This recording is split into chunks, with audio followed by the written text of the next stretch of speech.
Welcome to Rates and Barrels. It is day 3 here at the winter meetings in Orlando. I think that explains Eno's weekend at Bernie's look.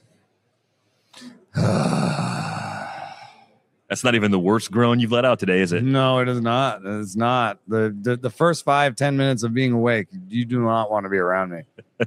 The good news is you woke up in time for the biggest news of the day, and we had a great show. Talked to a lot of great guests. Ken Rosenthal joins you here in just a few minutes. We had Dennis Lin from The Athletic, Andrew Baggarly, our old friend Carson Cistulli, who now works for the Blue Jays, talks about his path into that role, a very unique background for Carson, kind of the theme of the folks we spoke to during these winter meetings.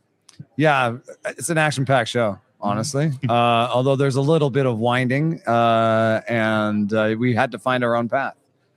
Enjoy the journey, friends. All right, happy to be here with Ken Rosenthal, whose voice is, I think, going a little bit. It's always loud, sort of going, but it's fine. It's fine. A lot of talking, a lot of texting to stay up on top of all this news. It is funny because you walked by the other day and we said something like it's dead, and you were like, "What? It's dead?" Because your phone is not dead, and you were on your way to breaking the Edward Cabrera news. So tell us a little bit about the market for Edward Cabrera and what's happening. It sounds like maybe he's out there. First off, it was dead in terms of what things were actually happening. Right. But what I meant was I still got to chase everything. Right. So anyway, with Cabrera, so what we heard last night, I wrote this story with Will Salmon, was basically that things are progressing with him, that the Marlins are kind of advancing the talks. The Orioles are one of the teams in. There are others as well. I'm not sure exactly who those teams are. So it seems to me that Cabrera is the guy that the Marlins are going to trade. And he is someone who has been hurt a lot.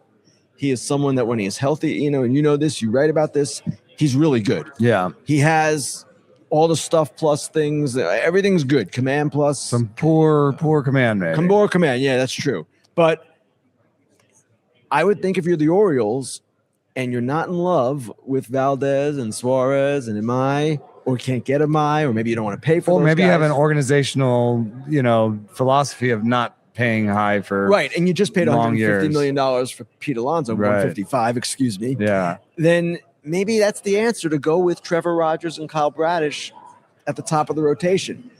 Personally, I like to see better than that, maybe, but if that's where they end up, okay, it's better than they had, and they've addressed the bullpen. They've been the most active team by far.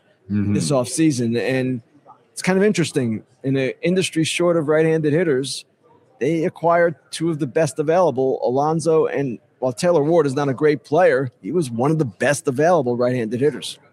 That is interesting. I hadn't even thought of that team as being weak from the right side particularly. And in fact, I thought a lot of that team would regress in a positive way offensively, and they would have just been better offensive. When I look at that lineup, I think that's a pretty good lineup before you put Ward and Alonso in. Now it's got to be one of the top. You think it's going to be one of the top 3 lineups in the game. Sure, if Adley Rutschman bounces back in particular. But you're right.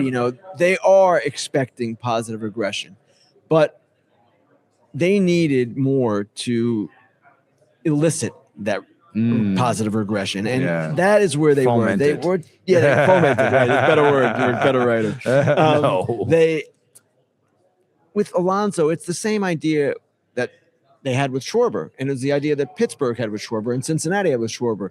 This guy makes everyone else better, and his mere presence, Alonso, for the Orioles should do that. It eases pressure on Gunnar Henderson and all these other guys, Jackson Holiday.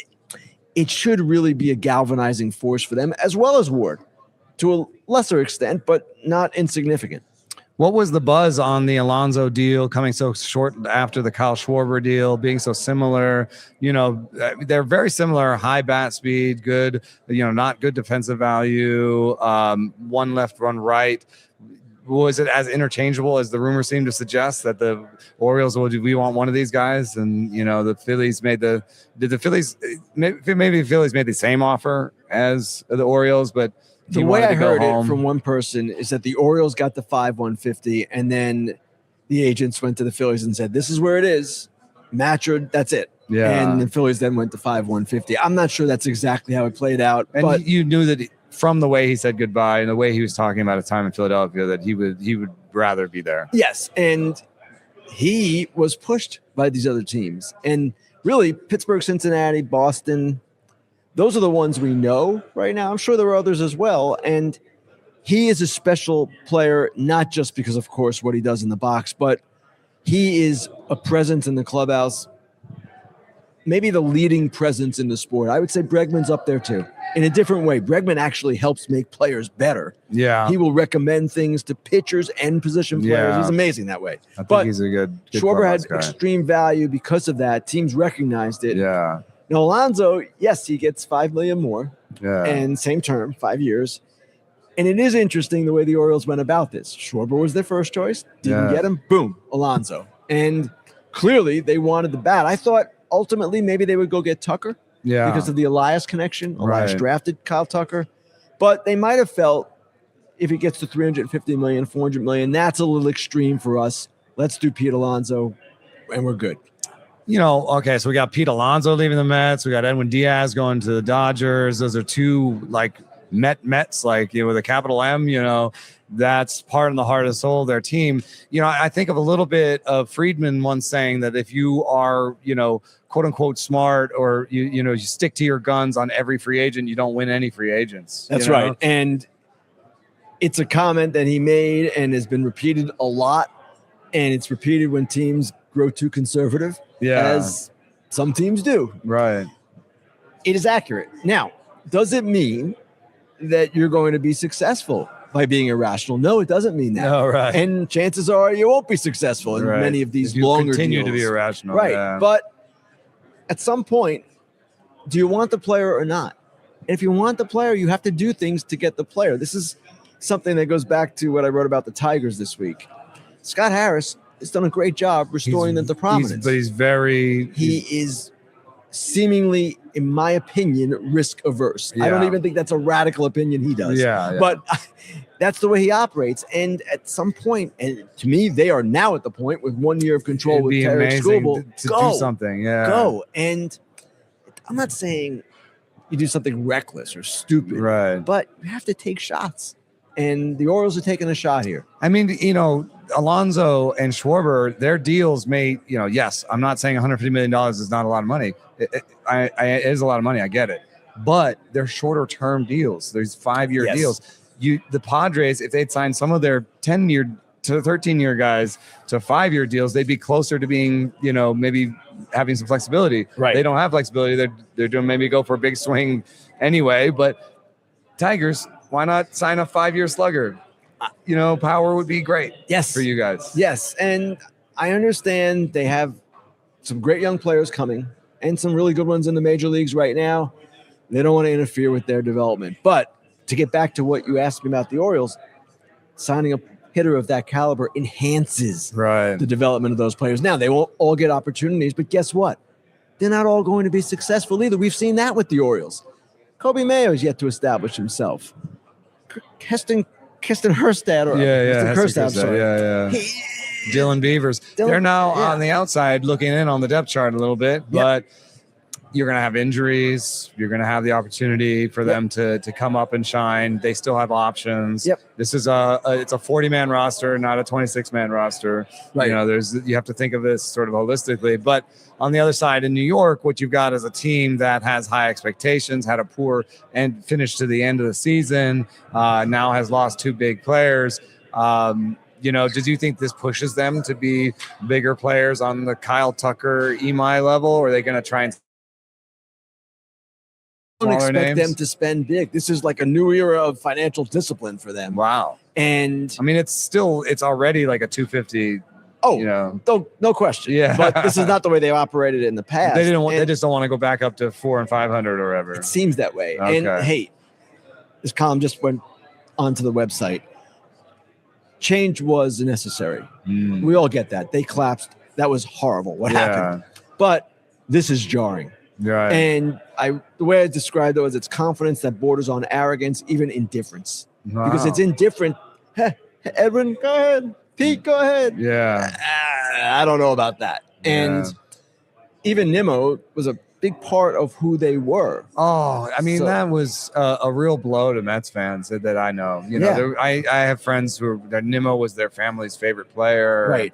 He's always this guy, smiles, runs hard to first base on walks, like Great came guy up off the through field. them. Does everything you know. want in a And player. I Now I feel know like his that defense was trade- declining. I I get feel it. like that trade was about the 5 versus the 3. I think they didn't Yep. want to be in on the 5 years, so they traded him for a 3-year player. Like, It seemed like it. And I Yeah, know that's weird. Simeon and I coming love off a Marcus gold Simeon glove, as well. coming off a gold glove, Yeah. good defender, but sub 700 OPS is each of the last 2 And years. McNeil wasn't a terrible defender at second, so Right. it's a weird fit right now. Them and the Padres, I feel like there's pressure there to pull a rabbit out of a hat. Something that and it may have to be a trade, especially in San Diego, but in New York even, I think if they aren't going to spend on these top agents, it may have to be a trade for them as well. And maybe there's something that they've got in mind that's going to blow us away that will change this whole narrative. They do have some starting pitching depth. Yes. It maybe Tong goes, maybe one of those guys Right. goes because they feel like we need an established thing at the top of this rotation. We need something. Right. And I'm sure they have something cooking. Right. Yeah. I'm sure of it. We all know that. But you're going to have to see it. One last question for you. Yeah. Would you be in favor of a transaction moratorium or some sort of deadline that pushed more of this? Because we're here on the last day of the winter meetings, and Kyle Tucker hasn't signed. You know, Fromber hasn't signed. Imai haven't signed. You know, there's a lot of big pieces left to fall. Would you rather that they were falling this week and there was, you know, maybe and maybe for work-life balance for some people, like a little bit of a moratorium on signings until the new year after this or something like that? You know, I was going to answer this in a way. I'll talk about it professionally for the industry, what I Right. think, and then personally. Okay, yeah, Because there it's is both. two different answers. Yeah, Professionally, the union opposes any kind of deadline because they believe it restricts the market. I'm not certain that's true. I understand the theory behind it. you Free will market. tell, the deadline's coming. You can't if you don't sign by the deadline. You got to sign our deal. Sign Yeah. this deal. And that would be a problem. But if it was just like a pause, then you get sign this deal, or we have to talk to you in 2 weeks. It used to be when I first started way back when, the Christmas period was a dead period. And it wasn't like written in stone. It No, was it just was sort a of dead like period. And then Theo and Jed went to Kurt Schilling's house on Thanksgiving and everything changed. But I do think that would be healthier for the sport. And here's another theory that's been thrown out there, or an idea that's been thrown out there. Trade deadline at the end of the winter meetings, and then free agency can go from there. Oh, okay. So there's no deadline on free agency at that point. Yeah. You're not restricting anything, but you put a trade deadline in the winter meetings, you'd see some action at the I winter like that. meetings. I like that. And we have trade deadlines and other ones. And those are players that are under contract. So you're not manipulating the labor The whole force. sports calendar is screwed up. And because I personally think just a more like a pause, like an official pause, is not one where you can use that to browbeat somebody into a contract. It's just like, okay, well, we reconvene in 2 weeks after the New Year's because it's December 15th, and we're done.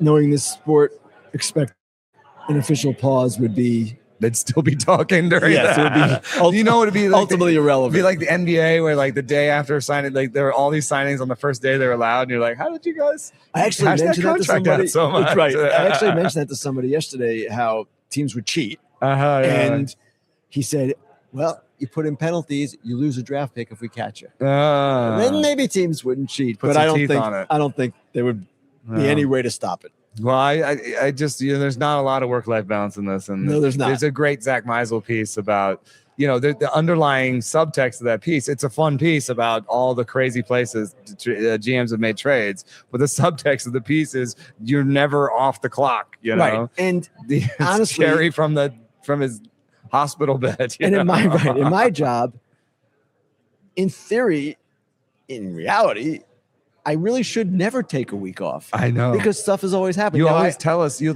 tell us if you're going to be on a flight without Wi-Fi. right. I'm always like, man, this guy's always on. And it's true. But I will take off at Yeah. times. Not too often, but Right. at times. And I will take off Christmas week. I always do that. Yeah. But I And know do you actually turn the phone off? I do. Whoa. and I shut it down. Wow. But I do know stuff's going to happen. And you're not going to get it. And I'm not going to get it. Now we have others, Will Salmon and Yeah. Katie Wu. And Oh, that's Patrick part of Mooney. the process. They can now all. we're seeing how the sausage is That's made. right. That's right. But thanks so much for coming on, Ken. Yeah, It's always a thanks, man. pleasure, and you're a king. Appreciate it, man. Thanks so It is. Hey, one of the things I love best about our place is all the great people I get to work with, and you are top of the list, man. Oh man, thanks so much. It's so many awesome. kind words. Well, we started wondering on this show on Tuesday, what might the San Diego Padres be up to? We don't have a definitive answer just yet, but to help us cut through the noise, we have Dennis Lin from The Athletic. Dennis, we keep hearing about this possibility of a big splash from the Padres. Could it be Mason Miller? I suggested something completely out of left field, Jackson Merrill. Help us cut through the possibilities. What do you think this big splash might actually be? Number one, I think it's definitely not Jackson Merrill, but I say that. Good, because that would be dumb, I think. To move It would be Jackson dumb. Merrill. Well done, but this is AJ Preller we're talking about, so He'll do crazy stuff. you can never rule out anything, right? Yeah. So, but I think the Padres are in this interesting spot right now that they have to move money to fill their needs. They need multiple starting pitchers, preferably controllable ones, unlike Nick Pivetta, who's probably going to opt out if they keep him and he stays healthy and has a decent season. So the question is, for me at least, if not Nick Pivetta, if you're going to subtract from your really good or really thin rotation, then who? So I think there's a lot of possibilities out there. I think Ramon Laureano, who's on, going to be a pending free agent too as well. His name's out there a little bit. And, Fernando Tatis, everyone talks about him, but I think that's probably beyond the pale as well. Mm-hmm. Kind of along the Jackson Merrill lines, but it's still AJ Preller. So I think there could be multiple deals It he's is a trying to bigger work on. contract at least, but he's still in his prime, and it's like you'd be subtracting real production from the middle of your team. So Yeah, and the question is, what would you get back for him that would be better than what he could provide at especially with age such a big 27? contract on. Exactly. Right? Yeah. Exactly. But it's just a really interesting spot, I think, for the Padres right now that they kind of have to maximize the most of what's left this window, whatever that is. Yeah, I wonder if AJ ever gets trapped by his own grand ambitions. I mean, another team, we just talked to Andrew Baggarly about the Giants, and they need a couple back-end pitchers, and they seem likely, and they also seem like they might not spend a lot. So they seem likely to spend in the 1 and 10, 1 and 12, get a bounce back veteran, give him a pillow deal, give him a nice place to pitch, and I feel like the San Diego Padres could just do that. They could sign Tyler Mahle, and I was saying Dustin May on Ben Woods today. They could sign a couple guys for a combined $20 million and call it a day. But that just doesn't seem like AJ. Yeah, I mean, they could have maybe signed Cody Ponce for $10 million a year, but that might have been too steep for them right now because once you sign Cody Ponce, what else are you going to do? So I do think the way AJ wants to do it, preferably, and maybe 99% of his plans don't come to fruition. The 1% that do are usually kind of crazy anyway, but I think he prefer to go bigger. I think he wants impact. Yeah. And right now the starting pitching market is just crazy. So he's going to have to move some money to get, what he wants. What is the role of the impending sale in finances and how the team is run, and maybe even in extending AJ's contract himself? Where does he fit? Where does the roster spending fit in the context of them selling the team?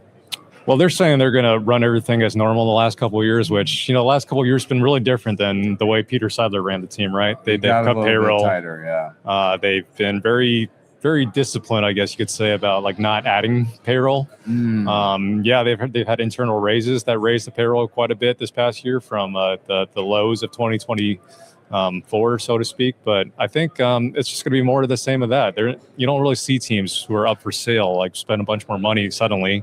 I think the Padres kind of try to hold the status quo and try to compete at the same time. So it's kind of a tricky balance, I think. And then as far as AJ goes, there's still the expectation that something gets done. I think right now the two sides might be a little bit far apart on terms. I don't know if they're far apart, but they've been talking. And usually when you've been talking for a while and there's been an expectation, that probably means there's some things to be ironed out still. But it's an interesting question too, because would the next owner want to be the guy who decides on the GM, and does that affect how many It's people like want to buy the a team? manager. Does the manager usually wants to fill out his staff? So exactly. Like, does the next owner feel like he wants to fill out his staff, or does he feel like he wants to just keep running it out there? I think the hope of AJ and literally any Padres fan out there is someone like rich enough with enough money who just doesn't care about what he's going to spend, what it takes, or they're going to spend what it takes. That's the hope, because right now the Seidlers just don't have the money to run the team in a sustainable way. That they've been doing partially for the past few years. because with Peter's death, like the pie got split up a little bit, and it's not it's not consolidated as much anymore. Yeah, there's still the pending lawsuit over control of the team. Going on, right? Yes, too. It hasn't been resolved at all. And I think there's a lot of people, once that Peter passed, unfortunately, that just thought this was eventually going to be the outcome, that the team was going to be sold eventually. So it's come. It's an interesting time to sell a team. CBA is almost up. Yeah. So and the trend has been mostly like ownership groups where, some private equity is involved, and there's a little bit more of an emphasis on making money on a yearly level too. Yeah, you don't see too many owners like Peter Seidler, who I mean, he was private equity. That's his background, but he didn't treat it like a private equity enterprise. Yeah, he kind of broke the mold there. So maybe they're kind of paying for some of that on the back end now, but he definitely created an excitement in San Diego that's created and a they platform. are the team in San Diego. I mean, the Chargers left, like they draw really well. Like there's a lot of interest in the team. So they did like achieve what they wanted strategy wise in terms of, becoming the team. Yeah. Just the thing is, they would have loved to maximize this window here and won a World Series. And right now, kind of tied to that. Right now, it's if they do in the next few years, it'll probably be one of the most, I would say, impressive achievements in the sport in the last few decades. They've given themselves obstacles to make it more impressive. But you never know. I mean, like I don't think anyone had the Blue Jays being in the World Series last May or April, and there's some similarities there. The Blue Jays make a lot of contact. If the Padres could add a little bit more power, the Padres were first or second in strikeout rate as batters. So like, there's a lot of similarities there. Really great bullpen. Like there's some things that they can put together. So I don't actually think it would be that surprising. They're one of the teams that probably a top 10 team, and any of the top 10 teams I feel like could win it in any given year. Right. They just have to deal with the other World Series team being in their division and right across signing every like former closer. If one closer doesn't work out, just fork over another $70 million and solve your problem that way, I guess. Yeah, just go get the best closer in baseball because you got the resources to do it. I'm just thinking about this team from the context of the last half decade, especially. The farm system's been a strength. AJ has frequently traded from that strength. Internally, is there enough there to solve some of this problem with prospects, or have they hit the point where that next level creativity is necessary to get anything done? Definitely some of the problem they could solve by trading the rest of their farm.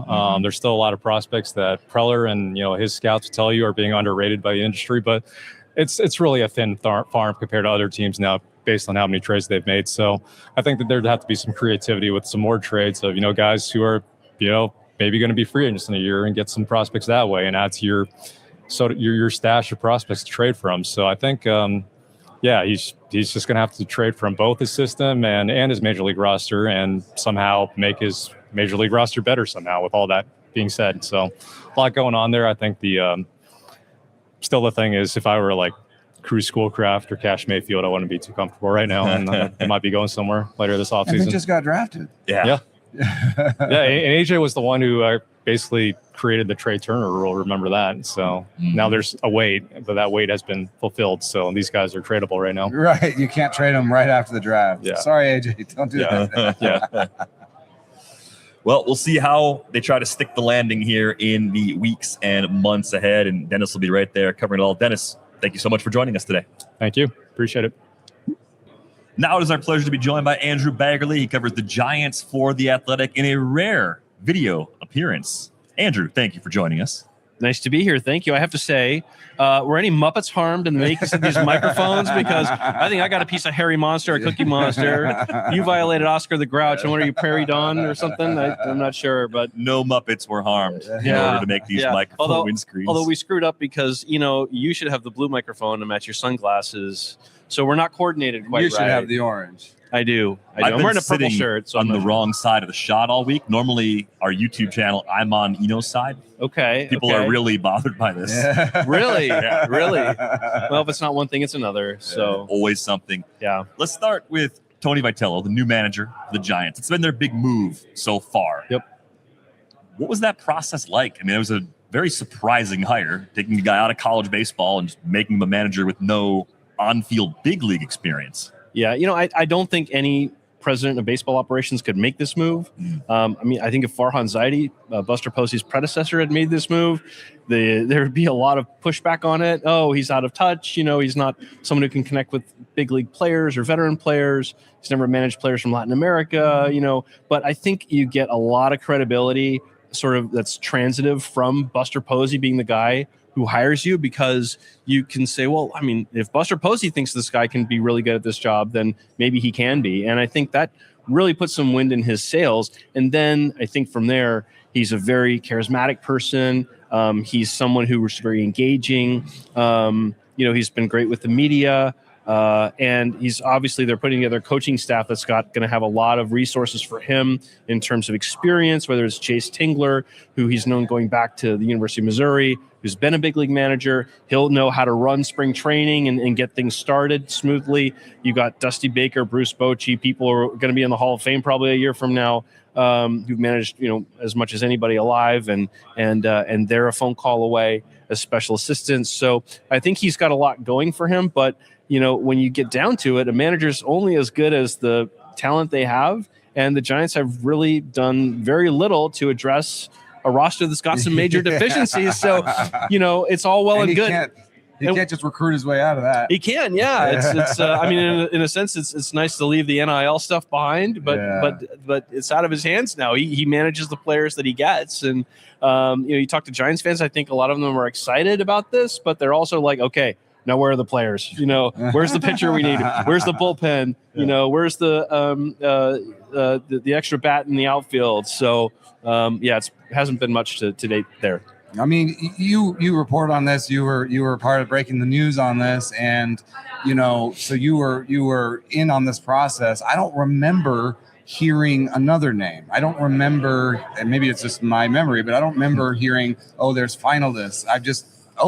It's Tony, Yeah. And so I wonder if, what the rumblings right now are that maybe the Giants won't do a big move, and maybe they're not in on Imai and all that stuff. Is there a chance that they are in on a big move and we're just not hearing about it yet? And there might be a sort of Tony level move coming on the player side? Well, first of all, just getting back to what you said about the manager search, I think that Buster wanted to be as buttoned up as he could about it. There were 10 teams looking for managers. Right. I think there was a lot of back and forth on who might be available, figuring out people's interview schedules. Well, there was another one. The other one was Nick Hundley. And Nick Hundley, right. I think that if he wanted the job and if he thought the job was a good fit for him personally, I think the job would have been his. Okay. There's a lot of respect for Nick Hundley within the organization. He's one of Buster Posey's best friends in the game. And they did not really want it out there that they were going after Tony Vitello, because if Vitello says no, and he's making a lot of money at Tennessee, he's king of his fiefdom there, then all of a sudden you're on to your third candidate. Yeah. So, but also it poisons Tony doesn't want it out there necessarily, because if he doesn't go, then he doesn't want people in Tennessee thinking, oh, you almost left. I think the worst case scenario for him is that, if he doesn't go and he stays, then there's this thought of, does he have one foot out the door? Yeah, does he and that's not really great when you're trying to recruit players or keep players from leaving all the time. But, obviously that's not an issue now. I think for Buster, he's very much similar as an executive to the way he was as a player. I think he's very tight-lipped. He's a little tight-lipped, but very earnest. And we've dealt with many, many major league executives that will do something like talk up a prospect because they know they are trying to boost their value to trade him. When he talks up Bryce Eldridge and says he thinks this guy could be one of the top 10 hitters in the game, want to trade him? I think that means that he thinks he's going to be one of the top 10 hitters in the game, and they value him appropriately. So I don't think they're looking to trade him. It may be the only way they could get an impact trade done is by moving him. And I can understand where the rumors come from, because you've got Rafael Devers, you've got two left-handed first base DH guys. So there's some redundancy there, but there are two places you can hit them, so it's not completely redundant. But right now, if they don't think that they are in a financial place to spend on the big free agents, Tatsuya Imai and some of the other pitchers that are left over, and they don't think they want to move Eldridge in a trade, it's going to really limit their ability to make those big splashes. So, I mean, they're very much sort of telegraphing, hey, look, a lot of our improvement is going to have to be internal. And they feel like a new manager and new coaching staff is going to be a big part of that. They can always be an ideal landing place they've done this forever under Farhan before, the 1 year bounce back pillow deal for a starting pitcher. So is that something that you might foresee for them, is shopping in that part of the market? Yeah, 1 in 10, 1 in 12 type pitchers. And maybe. One dot that's very easy to connect, or two dots, I guess, are easy to connect, is Max Scherzer. Who Tony Vitello helped to recruit at the University of Missouri. He was an assistant coach there when Scherzer was a pitcher. They've been very close friends. We know that Scherzer wants to play again next year. Kind of takes that Verlander spot. Right, you take that Verlander spot with Scherzer, but I think they have to be smart enough to know that you don't sign Max Scherzer expecting 150 innings out of him. Right, when he's in his 40s. I think so. Yeah. I do think so. And they feel real positive about some of the pitching that they have internally. A Trevor McDonald, a Landon Rue. Curveball. He reduced his repertoire down to sinker slider, stopped getting away from the other pitches that maybe weren't serving him so well, and really was impressive at the end of the year. But in the bullpen, Randy Rodriguez, losing him for all of next year is a big blow, because he really came on strong last year, was one of the best relievers in the league. They traded away Camilo Doval. They may not re-sign Tyler Rogers because we'll see where his market goes. But they're going to have to. I mean, the way they win generally is 4-3, 3-2 at home, even with some of the sort of big boppers they have in their lineup now. And it's just really hard to do that consistently if you have a bullpen you can't trust. So they're going to have to pour some resources into firming up that bullpen, whether it's through trade or free agency. And some names have already come off the board. One of the other awkward things about this team build is that you want to be strong up the middle, and they're a little bit old at short, and Jung-Hoo Lee actually did not grade out that well by outs above average in center. You've got Bailey, who's an amazing defender, but, not great offense. Mm-hmm. Is there a way for them to upgrade up the middle? I mean, obviously you're not doing anything to Willie Dama's spot, so, and center field is just really hard. Have you heard a little bit of something about a center field, maybe a defensive first sort of caddy for Jung-Hoo? There are some people out there. There's Harrison Bader. We know that Drew Gilbert played a really, really good defensive outfield. He could play center. Mm. He obviously played for Tony Vitello at Tennessee, but he's got to prove he can hit in the big leagues. Yeah. Now they did get Joey Weimer. That's right. Yeah, they did that. I'm a newspaper guy. I don't even know how to pronounce it. From Miami, and he's a guy who's a really, really quality defender, a righty who does have a good platoon split against lefties, so he could fall into a platoon maybe. Have you seen him swing? It's been a while, but yeah. It's really weird. Yeah. We had Hunter Pence, so how weird could it be? It's not how you teach someone to hit, but I don't know if you can change it that much. He's like a big guy who gets small and does all this stuff. It's kind of weird. So, they have gotten some defenders, but, they had 10 outfielders on their 40-man roster. It was just so out of whack. Yeah. And then they DFA'd Marco Luciano, so that gives them a spot to play for the Rule 5 draft. Matos is out of options, so there's. But Luis Matos is out of options. Gerard Encarnacion will be out of options. They're going to have to figure it out. But these are kind of like the last regime's guys, so sometimes you kind of say goodbye sometimes. Well, you've got Jung-Hoo Lee, you've got Elliott. Those guys look like they're starting players right now. Yeah. And you're right. I think that they really would serve themselves well to move Jung-Hoo to a corner spot. Fill the center with younger players, I guess. Yeah, but that may not be a luxury that they have because they have other needs to address. And they're also trying to fit as much offense as they can in this lineup. Exactly. So there's some awkward parts of the build. There definitely are. Yeah, for sure. Thinking about that redundancy with Devers and Eldridge, and they have the space to play both. If Eldridge hits, Eldridge plays. Yep. How do you see him actually opening the season? Like, is Eldridge likely on the opening day roster, or does he still have to show something in spring training? Does he have to show something at AAA? Like, where do you think they are with him in his development, and how much of a fit he is from the jump? It's a good question. I honestly don't think that they know the answer to that. I certainly don't know the answer to that. I think they're going to read and react, see what he looks like in spring training, and make a call on it. He obviously zoomed through the minor leagues. He just turned 21 a couple days after the season ended. The hard hit rate is really impressive. It was even impressive into the 12 batted ball events he had in the big leagues. That was over 60%. He hit, I think, maybe 7 balls over 102 miles per hour. An excruciatingly small sample, but he also struck out 30% of the time. And we know in the low minors, he was not a guy who would strike out as much as you would think a 6'7" power hitter would. I mean, he wasn't like a Richie Sexson. He was, but as he climbed, the strikeout rate for sure. And he just needs to see more pro level pitching, more pro level, more bendy stuff. I mean, that's tale as old as time. Lines here a little bit. Gerard Encarnacion out of options. Luis Matos out of options. Yeah. I don't know if he's going to play as many games as Farhan did. Farhan loved the roster games, the claims, and the try to release the guy here so that he can't, Farhan definitely would have done this, which is he would have started with Eldridge in the minors so he could fit Matos and Gerard on the opening day roster. Yep. And then you're not DFAing them in spring when somebody else might pick him up. You're DFAing them in mid-April or May. Yep. It's not great for the players, but no, but I think, that's certainly not just unique to Farhan. I think almost every baseball operations team will look to protect inventory on opening day as long as possible. Yeah, and I think that Zach Manassian has certainly been around a long time and been a part of different front offices, and I think that's going to be sort of the way he'll look at it as well. You don't make those decisions completely in spite of having your best team on opening day, but it's definitely something that is part of the equation. So it depends a little bit on how they hit in spring too.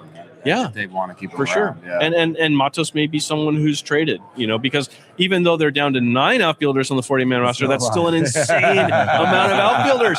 So I do think that they're going to winnow that number down, whether it's by trading some people away or just having more action on designating more players. I don't think they're going to designate a Luis Matos, but I do think that number of outfielders is not going to be 9 on the 40-man roster when they report to spring training. I was thinking also about Eldridge as a guy that doesn't necessarily have a position, which is unusual for a guy that's 21 years old. Yep. What's your sense of how they think he fits in defensively? I mean, they know it's still a work in progress. They did just hire Ron Washington. How hard could it be to play first base? Incredibly hard. You teed me up for that one. Yeah, incredibly hard. I mean, he's never going to escape that quote that he probably never said. Did he ever say that? Do we know that? He says he does. He does. I don't think it was ever verified. Listen, I've never seen a story where it was verified that he did. He cusses like nobody's business. Yeah. It's amazing. Yeah, it's like one cuss word per 3 words. Did Moneyball, was it rated R or was it rated PG-13? I don't know if they actually had that. If it was an authentic wash, it would have been definitely R. It's PG-13. Okay, all right. Some language not suitable for all audiences. I think they think he's gonna be a difference maker. He's like the guy who's got the rep for turned Scott Hatteberg into a first baseman. That's so right. Eldridge he's got the wingspan for sure. He's 6'7". Seems like he has the tools. And even Devers, he got a lot better at first base as he played over there. From month to month, from week to week, he got better. I was there for one of the very first games at first base for the Giants as a fan. Yeah, and he hit a ball and then sort of chased it to first. It rolled out of his glove. Yeah, and he sort of just and he got there. He got the out, but right. We were all like, ugh. Yeah, no, there were moments got better after that. You could tell he wasn't quite sure whether to cut or what, what to do with the second baseman. Am I going to get in front of him or am I going to run to the bag? Right. Is the pitcher going to field this one or do I have to? I mean, that's all just feel. And practice and reps. So I don't think that they necessarily are going to be wedded to, hey, this guy's the DH, this guy's the first baseman. Yeah. Just let them both play and see who's the better defender there. But, I think that their hope is that both bats are going to be so compelling that, they can just sort of figure the rest of it out. Andrew, we appreciate your time and your insight. We're really curious to see how Buster puts it all together and how they maybe move an outfielder or two off that roster between now and opening day. Yeah, thanks. Enjoyed it, guys. Thank you. Sorry, Cookie Monster, for destroying you. Yeah. Cookie Monster was not harmed for the making of this podcast. Yeah, let's make that very clear. Yeah. Well, we're here now. I am so happy to have Carson Cistulli next to me. He is the author of at least one poetry book. Was once the progenitor of a now defunct blog called Not Graphs, which was the height of baseball writing on the internet, or actually also the depths, probably some of the depths as well. My contributions were terrible, but Carson is here via Fangraphs and a bunch of other places. We want to hear a little bit more about that story because you are in baseball working for the Blue Jays. What is your role currently, and sort of how did you find yourself there? Yeah, okay. So first of all, hello, Eno. Second of all, I did not know this would be videotaped, and I apologize for befouling your enterprise with my. You're a handsome man. Technically, my title is Assistant Director of Player Analysis. All right. This will probably not shock you. I don't think it'll shock anyone. Is that titles are somewhat fluid, or titles are not entirely representative all the time of sort of responsibilities. I'd say, like, in general, I'm part of a group of people whose responsibility is, to figure out how good baseball players are. And then probably after that to figure out what that means in terms of dollars. And so your title is different, I think, than when you started. My title is actually different than it was like 6 months ago. Yeah, nice. And it was not a promotion, I can guarantee you. Okay. It was it was player personnel before, and a lot of that had to do. Has your job changed as much? No, honestly, my job has not fundamentally changed since the time I joined the organization. And what was their original role? What was it? Manager of player personnel or coordinator of player personnel. Okay. There's there's the point is it's player always personnel mean player evaluation? Player. They're all words. They're all words, man. I don't know. I will tell you that. Like, I think that if you're attempting. And I'm just as surprised as you or anyone who knows me would be that they're attempting to, by sometimes changing your title a little bit, just say, hey, like, we're not firing you tomorrow. And so that has remained the case. Yeah. I will say this, one skill that I've developed, or maybe something that I've realized I was interested in, sort of like a latent interest in, is the science of decision-making and forecasting, apart from the super necessary work that like people in research development do for like building like projection models. Like the more like maybe. Are you talking about organizational decision-making prospect or player, like a player out in the field making decisions? Oh, no, the former. Okay, yeah. They don't want me anywhere near the players, talking to the players, interrupting their process at all. No. It's just that basically like there is really cool research on forecasting. I mean, you're probably familiar with the names Kahneman and Tversky. But beyond that, Philip Tellock is a social scientist from University of Pennsylvania. Famously wrote Super Forecasting, but also Expert Political Judgment is the book he did before that, which is like a 20-plus year longitudinal study. And this is about how to organize organizations best to make good decisions? It is now, this is both like individual forecasting, and then there's also certainly like organizational forecasting, organizational decision making. Yeah. This has kind of become like, I knew, because here's the thing. So like comparing me to, I used to work alongside Eric Longenhagen, Kylie McDaniel, who would do really great reports on, really great work on prospects. And I didn't have that skill. Okay. And yet I was definitely still interested in understanding. And you had, the Fringe Five. Right. Which was, and actually, I should also say Chris Mitchell, who works for the Twins now. Yeah. And who had a prospect model. I was always definitely curious about it, but knowing that I did not necessarily have the skills to subjectively analyze a player. I have a real hard time with, like, for example, like looking at a 17 or 18-year-old and being like, oh yeah, he's gonna do this. Yeah. I'm like, yeah, he's a mediocre baseball player. Yeah. But looks kind of small and.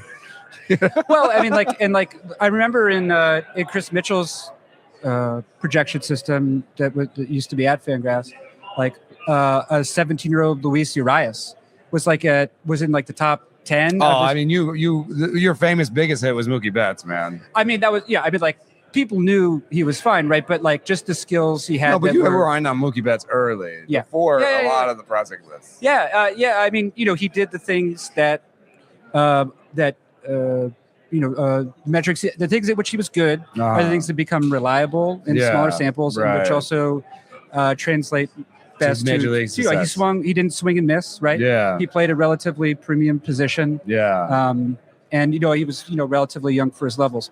Like I will say, like I think you can get pretty far. Obviously, you're not going to nail all the prospects, but if you're able to identify the variables that matter, I think probably ultimately like the precise weights you put on them, you can start to make your use something. bus rates better. You can start to be better than 50-50. And I'll tell you, like the people who do modeling on this in our organization, much more sophisticated than that. Yeah. But just as like heuristics for separating the wheat from the chaff and the prospect. So you asked me about title though.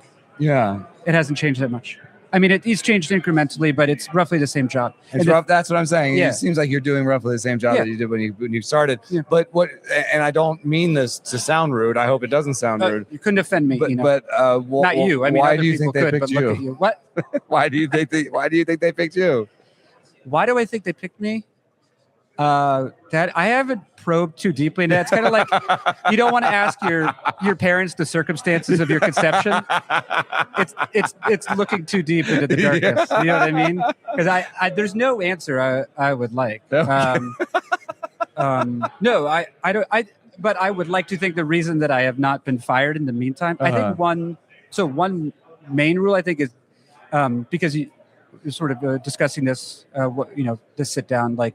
What is, what are some traits you find in employees you like? Your colleagues you like. And I think like not being a pretty big one because you have to do a lot of organization. You spend a lot of time in the trenches. You have to talk to these people a lot. You do, And the pay isn't necessarily super huge for everybody, and like the hours can be tough. And I think I think that there's also sort of an art to following your process, arriving at, say it's to rank 20 players, right? That just is a general exercise. Yeah.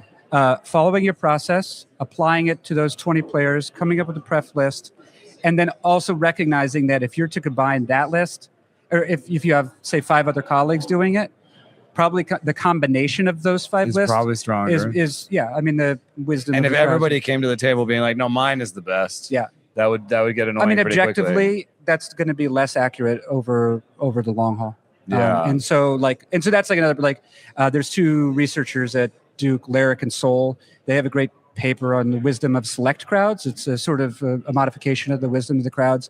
And group decision making that's, you're not appealing to 2. Just as something in the public space, ATC projections are from Ariel Cohen, and he kind of looks at all the projections. He's sort of like, the bat's great at homers and Steamer's better at stolen bases, and it sort of weights each of the mini ones, and it usually outperforms all the rest. Certainly, combinations of models, and again, that's one of those cases where I bet there are optimal weights for each of them. Yeah, but it's also very probable that even just an equally weighted, equally weighting them would also give you a result that was an improvement on any one individually, beforehand. You couldn't necessarily predict which one would outperform the others.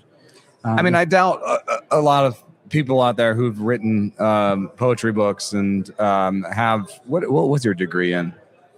MFA. Well, so I got a bachelor's degree in Latin, basically, and then just embarrassed for me. I appreciate that. That's great. I mean, we all had to study Latin at Milton. Was it required? I think so. I mean, I had a couple years of Latin at Milton. Yeah, we went to the same high school. Yeah. People may not know that. I don't think our alma mater wants. I just didn't think anybody would continue that. Very little reach out from the alma mater. Please come back and talk to the students. Maybe what not to do. Latin and then MFA in poems from UMass. Yeah, and then that's actually. I mean, poems are short. You probably are aware of that. Are you still writing? I do actually. I do some sort of aphorisms. It would be probably called. Yeah. Occasionally. But so the job at Fangraphs appealed to you because you love baseball, but also you love writing. Yeah, I mean, any way I could get into it. Like the thing that was probably, so I had, I was curious probably about getting into baseball at that point, but I had literally zero credentials. I mean, I was probably actively negative. Why do you think credentials. Appleman hired you? Because you write well. Well, he didn't hire me at first. I applied and then he didn't. And then I applied and then the dark turn. I think like I was living in Portland, Oregon. Rob Nyer linked to a piece I did. And then this is a dark. That's probably where I discovered you because I used to print out all of Rob Nyer's articles and all the links. You did? Yeah. And I would read every single one, and I would take these 2-hour poops at work. Wow. That's a lot my of origin there. story. Yeah. Your producer just vomited. No. And then actually, this is a dark moment, but it was actually Jonah Carey. Yeah. Who recommended me to Fangraphs at the time. I got a job from him too. Yeah. But that's great. I mean, while you were at Fangraphs, you innovated with the Fringe 5. You innovated with not graphs. Yeah. Some real trouble. Yeah. A couple essentially times. about like, that was like if the Onion-ish kind of. Yeah. Onion for baseball. Yeah. It was a tip to be a lighter. Dane Perry was a star for us. He was fantastic. And I think probably the Fringe 5 got some attention. Yeah, I think probably ultimately. So I will say, I don't know if this is true, but actually not long before the Blue Jays called me, I had published something for the Hardball Times that was essentially like a revisiting 5 years of the Fringe 5 and like what worked, what didn't, what might be predictive. And, there were some success stories from that. I think there was one of the things that I learned from the Fringe 5 that I thought was that there were, no matter what your organization does in terms of Baseball Perspectives, Baseball America, or a team organization, no matter what you're doing, your lists are going to have stagnant periods, or sort of there's going to be times when the list is more, is published, and then there's times when you're working on the list, and those times when you're working on the list, there are people popping up that would move. Yeah, of course. Oh, yeah. That's sort of like how Soto was like not in the top 100, and then was like an amazing player in the little, just because he sort of came up right at the times when people weren't doing lists. Yeah. Well, I mean, it's an unforgiving exercise ultimately. Because you publish this, you have to start working on this one. Yeah. So and unless you're really like updating it on like a monthly or rolling even basis. weekly basis. Yeah. That could be punishing. So you follow a good process and but would you, if you, and I don't know if I want to put you in this position because I don't know if I would take your advice, but well, if you were going to give advice to somebody who maybe has a non-traditional background, does not have the modeling skills that they're looking for, in the R&D departments, what are other ways that they can make themselves attractive to a team? I think proof of concept, like doing your own work, like doing some kind of own work, having a project like that, where it's like, I mean, I could speak to this, like hiring for Fangraphs, people who came to you and like, I did this on my own. Yeah.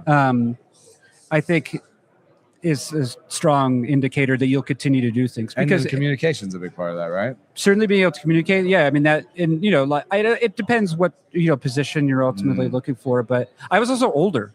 Like, a lot of the people like that come into our organization, like they come in, like they've done like, like some sort of like video internship in Dunedin, and just gotten their foot in the door. Yeah. And but that does work too, right? Like, the Menasians, went all the way from, just assisting in the clubhouse. You say Menasian or Menasian? We're not on the record here. The point is, I think the point is there are multiple routes, but I also came in older. I think that's the point. And so I'm like many of the people with whom would that be a negative, or I don't think it has to be. I think also like I will say that I'm surrounded by a number of people who, if they were not in the industry, would probably they would do well on the open market. Whereas I don't have that. Which is why I think it's valuable to hear from you. I think that I think an enthusiasm for it. I would say a cover letter where your first line is not, I am passionate about baseball. Oh yeah. That's I mean, cover letters are tough, but I think that should be a given. I think. Yeah, right. I think it's just proof of God.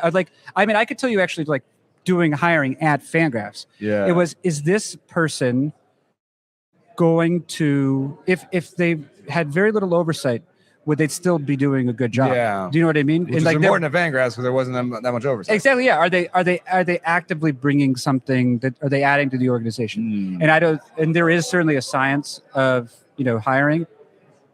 The Blue Jays do not let me near that process. But I think if you're exhibiting, again, not an a-hole, there's like that you've done work because you're curious. I mean, that's it. I mean, idea generation for writing a post. Yeah. Right. I mean, you still deal with that. Yeah. And that's insane. Right. And when we were at Fangraphs, we had people like Jeff Sullivan, like cranking out 2 posts a day. Yeah. Sometimes just insane. August Fagerstrom, who works with the Bruisers. And I think that could, even if you're not necessarily doing Python, doing a bunch of stuff, idea creation on its own is interesting because, organizations need question askers. They need people that like are constantly, what is this? What is that? Yeah, I think, curiosity for sure. Like if you're able to exhibit that you are willing to ask a question and answer it, and it's an interesting question and answer it using some sort of process. Using a methodology that is sound. Yeah. That's at the basis of basically it all. Yeah, that's what I would say. I don't really have a path to prescribe, and I would recommend shooting higher than where I am currently. I have so much respect, admiration, love for my colleagues. It's a great group. Yeah. And the thing that makes me lucky is that, like, when we're talking about work, like, again, like there's that level of humility and competence that is just fantastic. It's nice being surrounded by people who are both humble and competent. I am so happy for you. Thanks, and man. I don't know if proud is a weird word to say. You're not my son or anything, but like people that who end up in a spot, they're happy. Yeah. I'm proud of you. I'm proud happy, of you. Happy for you. Yeah. And I have a couple other friends in the organization that I'd said this to, like, it's easy to get reductionists and be like, oh, well, we didn't win it all, but like, you can't get any closer to winning it all than you did. So like, what a great season. So I would say certainly you want to win championships, but probably like, just as like a member of an organization, like your responsibility is for the team to be competitive to the last out. Which of the literal season, and like it was literally almost like just. And the vibes were off the charts. I mean, there was like 3 inches between IKF's foot and the plate, dude. Sorry. So I didn't mean to do that. What am I doing here? Right. What I'm trying to say is I'm very happy to see you, Carson. I always am. Member of the Toronto Blue Jays was found in his bathtub at the Signia Hilton. I thank you heartily for coming on. You're going to thank me hardly? Yeah. Or barely? Heartily. Or hard? Heartily. Oh, you thank me heartily? From my heart. Not HARDLY. Signing off from the New York Times and The Athletic. We'll see you soon. All right. The college football playoff bracket is set at the end of a roller coaster season. The final 12 will thrash it out to make January's national championship game. And the Audible, the Athletic's dedicated college football podcast, led by Bruce Feldman, Stuart Mendel, and Ralph Russo, will cover every blade of grass on the field. Who do you have going all the way? There are 12 of them now? But not Notre Dame, I hear. No, Notre Dame is not one of the 12. We are testing the limits of my football knowledge. I'm going to go... Is the University of Georgia in? Yes. There we go. I grew up there. Let's go Bulldogs. Bulldogs? Just Bulldogs. dogs. Just say dogs. They are the Bulldogs, but just go Dogs. I mean, I am German. Yeah. All right. I'll take Indiana. I'm a believer. Kurt Cignati's done some amazing things with the Hoosiers. Didn't think I'd see it in my lifetime. Huge win in that Big Ten championship game over Ohio State. But that's not why you're here. You're here to hear about everything that went down at the winter meetings, a few more rumors, reports, small deals that got done over the course of day 3 since we last spoke anyway. 2 relievers on the move. Kyle Finnegan re-upping with the Tigers. He gets a 2-year deal. Little surprised they did that, actually. Why are the Tigers so boring? Happy for Kyle Finnegan. I actually don't know the terms of the deal. I'm going to guess. 2 years and $15 million. He got more. Oh, you got more? Yeah. What did he get? 2 for 19. My point still stands. There's this like $7 to $8, $9 million deal for actually guys that are setup guys. that you think are worth 2 years. I guess I get it. You need to have setup guys as much as you need to have closers, but I prefer to build those types of players, I think, from within. And if I need a stopper, spend more on the last guy.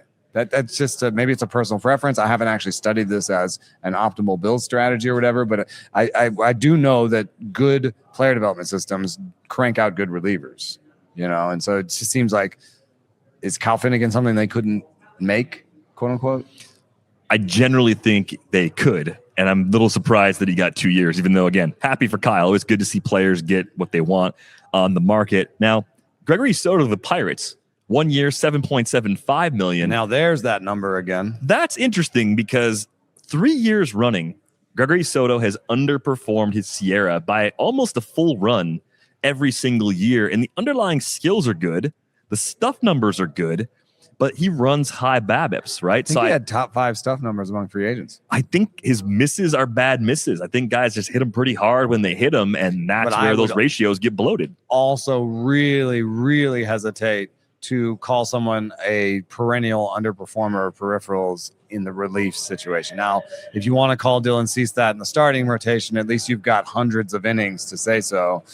Relievers are a perpetual small sample. I will always bet on a reliever with good K- BB or good stuff plus. And so this is my favorite $7 million deal. And underperforming as a reliever for 3 years is about the equivalent of underperforming as a starter for one. Yeah. So bet on the stuff. I think this actually ends up being a pretty nice move for the Pirates. And speaking of the Pirates, they're among the teams interested in Brandon Lau. I think that was a report from John Morosi. That makes so much sense. I mean, they have a little bit of money to spend, and I think he's an above average player.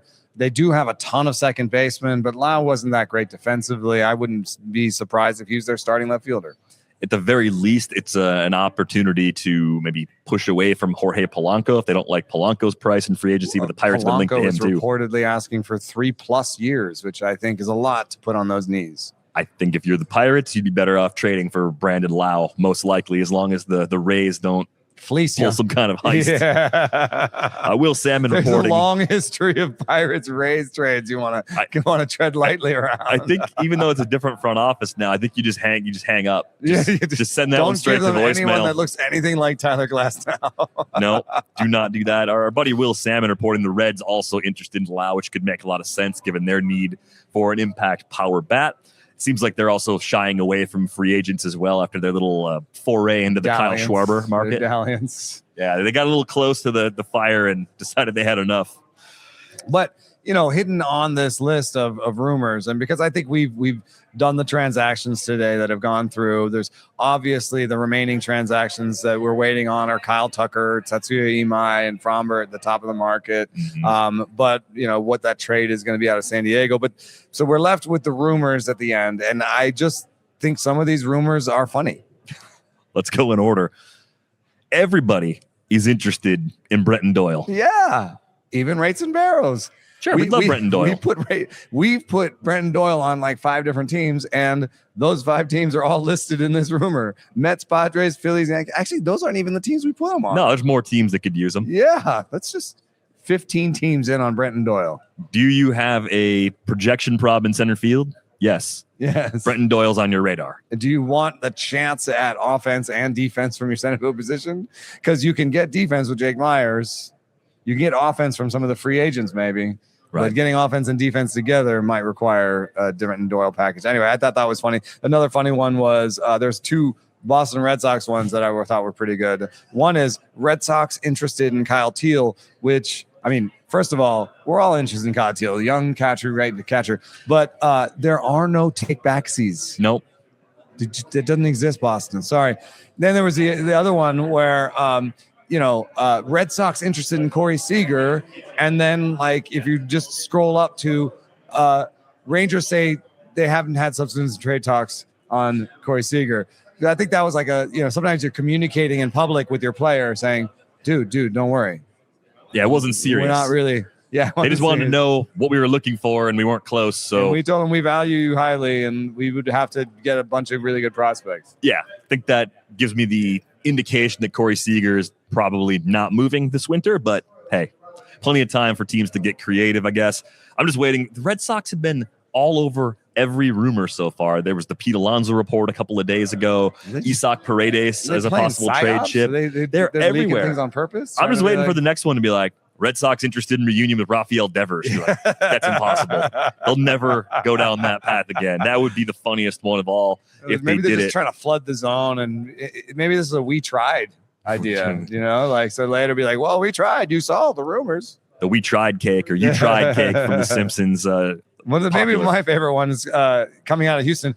Astros receiving minimal interest in Christian Walker. Now, I'm not laughing at Christian Walker. I think he's a competent player, and I think he's actually a decent late fantasy pick at first. I think he's going to hit 230 and 30 homers this year. But I just wonder the provenance of this rumor. Like, who wants it out there that they're receiving minimal interest? Obviously, Houston, if they're trying to move him, isn't going to be like, yeah, nobody really wants him. Right. Yeah, that's good leverage right there. If you're the player's agent, you don't really want, oh yeah, nobody wants my player. That's not coming from there. Free agent.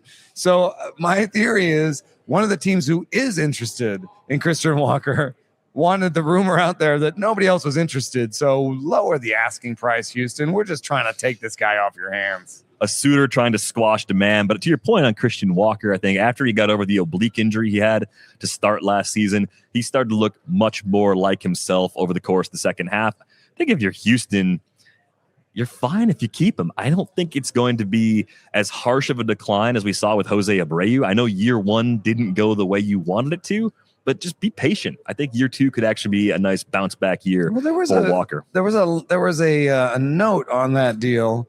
On that situation where they said, well, Yordan Alvarez is going to play DH almost exclusively, then the Astros have to make a deal for an infielder. Is that really the case? Who we got here? We got Christian Walker, Jose Altuve, Jeremy Pena, Carlos Correa, and Isaac Paredes. Oops. There it is. Oops. I can't imagine why that's not working out. So that Boston interested in Isaac Paredes thing might have come out of Houston camp. They're trying to, maybe they're leaking some stuff. Everyone's interested in our guys, just minimal interest in Christian Walker. 22 teams have called the Astros about Isaac Paredes. Now, it's not quite that extreme, but I think he could get traded again. There are some teams that make sense. I think you're looking for parks that are hitter friendly for right-handers, since he's such a pull happy guy, as we've talked about many times on our show. Showed up on a comp list that I did for Kyle Tucker. If you talk about K, BB, and ISO, he's right there. He's got great, control the zone plus isolated slugging. It's just he also, like Kyle Tucker, doesn't have the bat speed to back up the power. So some teams are just gonna be like, I don't believe he can hit homers like that in my park, with that swing. The Kyle Tucker slander is going to replace the Xander slander on this show. Just wait till he signs. Wait till he gets I got a piece 300 million plus. I got a piece in the hopper. Eno is so ready for that domino to fall. We'll see if it happens sometime here maybe before the holiday break. I don't know. Things really stalled out a little bit here this year in Orlando. I guess there are, we touched on this a little bit with Ken, but there are some question marks around the top guys that are left. Tatsuya Imai. That was some talk last night, late night in the bar was, I was talking to one person who was sure the number was going to go over 200, and another person who was willing to stake some embarrassing. There was like a sort of a, you're going to have to DM me that I'm the best, analyst in the business if it goes over 200 or whatever, right? So there was some betting going on about this, and I tend to think that just the unknown quality of Imai, as much as I like him, I tend to think it'll be under 200. And then with Fromber, you've got the makeup question and the cross-up that may have cost him a little bit. Plus, he's not a high strikeout guy in a time when strikeouts seem to be really valued highly. And then with Kyle Tucker, it's not necessarily he's a bad player. It's just that what is the number going to be? Because I may like Kyle Tucker as a 275, 300 type player, but if he goes to 400, I feel like that's paying too much for him. So, and that may be the discussion that's happening right now. Maybe he's asking for the 4, and one team might end up coming to the table. All right, one last thing before we go then. Where do you think Tucker eventually lands. We don't do a lot of matchmaking and speculation. I saw the report Jeff Passan had, I think it was maybe a week or so ago. A lot of people inside the game think the Blue Jays are a good fit. And it makes sense to me. It's made sense to me all along because he's a low strikeout hitter. They don't need him to play a premium defensive position. And I think the more we learn about Kyle Tucker through people that have covered him, you get this sense that he doesn't necessarily want to be the focal point of a franchise. And he wouldn't be in Toronto. Vlad Jr. has that covered. So he could be the number 2 guy just in terms of attention and expectations. Maybe there is a good fit there. I think that is a great call because they are a control the zone BBK kind of. You don't have to hit the ball 600 feet. We'll take 400. Kind of team. So I think that is a great call. Another one I want to just throw out there after our conversations today are the Mets because as much as Ken was talking about them maybe wanting to step back, I think there's going to be immense pressure on them to step forward. I mean, it's still a big market that expects to win. They still, if you have a $250 million payroll, what's the difference between having a $300 million payroll? Like you've been a team that's spent 500 in the past. So like I think this could be, and if you think about the Brandon Nimmo trade, maybe Brandon is up an outfield spot, you put Kyle Tucker in it, and you think you're in a better spot than you were before. And if you're not committed to Pete Alonso long-term, now that he's gone to Baltimore, you've got first base open as a possibility if a corner outfield spot isn't a good fit at some point during a long-term deal. If he only plays the outfield for 3 more years, then you could even get a Christian Walker or something for the next couple of years at first base. Yeah, there you go. Hey, you found a solution. You found a suitor for Christian Walker. Interest. Or maybe you identified the team that's trying to squash the interest in Christian Walker. We are going to go. It's time for us to sign off here in Orlando. Thanks to our producer, Brian Smith, for being here all week. Thanks to all of our guests. Thanks to all of our guests, Ken Rosenthal, Dennis Lin, Andrew Baggarly, and Carson Cistulli. We are back with you on Monday. Thanks for listening.